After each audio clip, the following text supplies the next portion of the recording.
Oke, kembali lagi di channel Meralat Mental.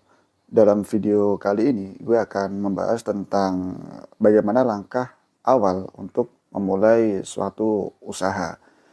Jika dalam video gue yang sebelumnya, gue sudah sempat singgung tentang jebakan fresh graduate, yaitu ketika kalian baru lulus kuliah, kemudian menerima gaji yang setidaknya di atas UMR daerah kalian, maka kalian akan merasa bahwa kalian memiliki uang yang besar. Maka disitulah jebakan mulai menjerat kalian. Karena ketika kalian terlena dan merasa nyaman dengan kondisi seperti itu, dan ketika kondisi semakin berjalan, umur kalian semakin bertambah, ditambah dengan kebutuhan yang semakin meningkat, maka kalian sadari uang yang kalian peroleh ketika fresh graduate yang kalian rasa sebelumnya itu besar, ternyata ketika semakin bertambahnya usia, uang itu tidak terlalu besar. Nah, jika kalian sekarang sedang ada di posisi seperti yang gue katakan, terjebak dalam jebakan fresh graduate itu, gue mau bilang nggak apa-apa.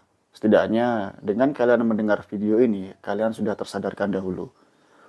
Oke, masuk ke topik utama. Ketika gue bertanya bagaimana cara menjadi kaya atau menghasilkan uang yang banyak, hampir sebagian besar orang yang gue temui dari kelas juragan, pengusaha, atau orang yang mempunyai pekerjaan yang pada dasarnya gajinya kecil tapi dia bisa menghasilkan banyak uang dari luar pekerjaan tetapnya, mereka selalu mengatakan jika kamu ingin mempunyai banyak uang, ya berusaha menjadi pengusaha atau berjualan. Karena menurut mereka itu adalah salah satu cara menghasilkan uang dengan jumlah yang besar dalam waktu yang singkat. Beda jika kalian ingin berkarir gitu. Ketika kalian ingin berkarir, untuk sampai di titik gaji tertentu, kalian harus melewati beberapa fase. Mulai berkarir dari jabatan staf hingga nanti mencapai jabatan tertinggi di perusahaan. Dan itu pun jika dipromosikan. Dan sudah pasti itu membutuhkan waktu yang cukup lama. Kemudian muncul pertanyaan, bagaimana mulai berbisnis? Karena nggak semua orang pandai berbisnis. Dan berdasar dari pengalaman yang orang-orang yang gue mintai pendapatnya ya, atau setidaknya pengusaha-pengusaha atau juragan lah. Mereka selalu mengatakan seperti ini. Nggak ada ilmu khusus dalam berjualan atau berbisnis gitu. Cukup kamu tanamkan hal sesederhana ini, maka kamu akan mempunyai satu pikiran untuk berjalan lebih ke depan lagi gitu. Berjalan yang dimaksud di sini adalah berjalan tentang bisnis ya, atau mengetahui bagaimana pola bisnis. Nah, mereka mengatakan bahwa bisnis itu sederhana. Kamu cukup membeli barang dari suatu tempat dengan harga murah, kemudian kamu jual di tempat yang lain dengan harga yang tinggi. Dengan memegang konsep dasar ini, pikiran kalian gue rasa juga akan terbuka. Bahwa dengan membeli barang di satu tempat yang harganya murah, kemudian menjual barang di tempat yang harganya tinggi, kalian akan mendapatkan keuntungan. Kemudian akan muncul pertanyaan lagi, bagaimana cara mendatangkan pelanggan, bagaimana mencari sumber daya yang bisa dibeli gitu kan. Kemudian yang gue pelajari adalah ketika kita mulai berjualan atau memulai usaha, yang di pikiran kita adalah bagaimana memutarkan modal yang besar atau menyiapkan modal yang besar untuk mendapatkan untung yang besar, maka disitulah jebakan yang membuat kalian lama bergerak.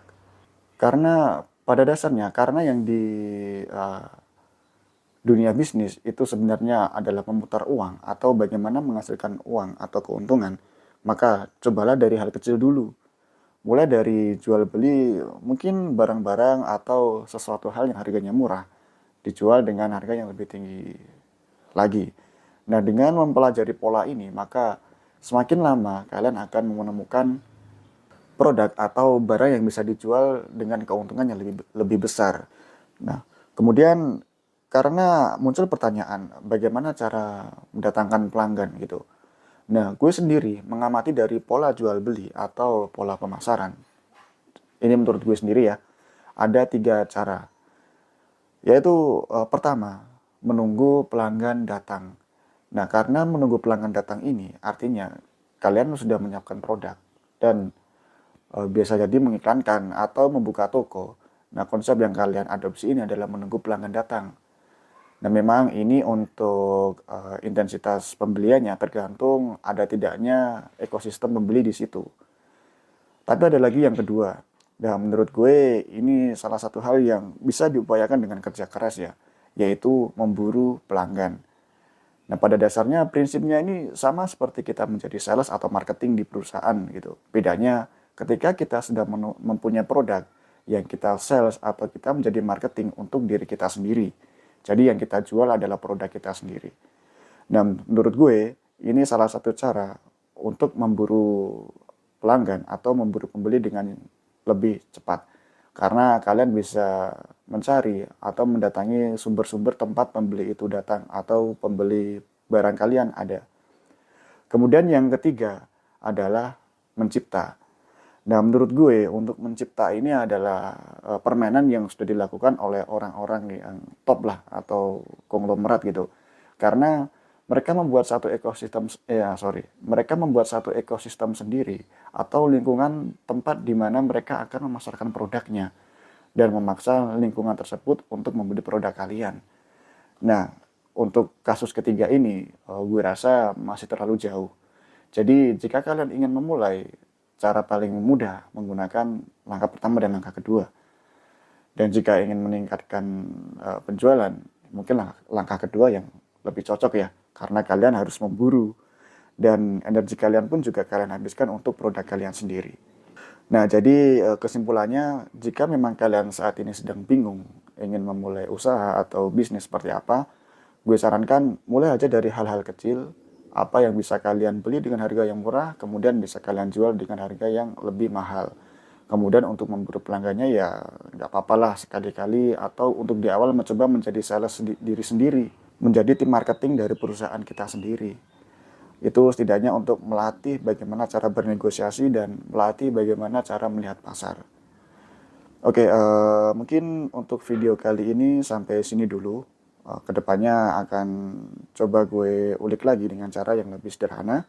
Dan jika kalian merasa video ini bermanfaat, silakan like, komen, dan subscribe ya. Dan jika perlu dibagikan agar orang lain juga mendapatkan dampak positifnya.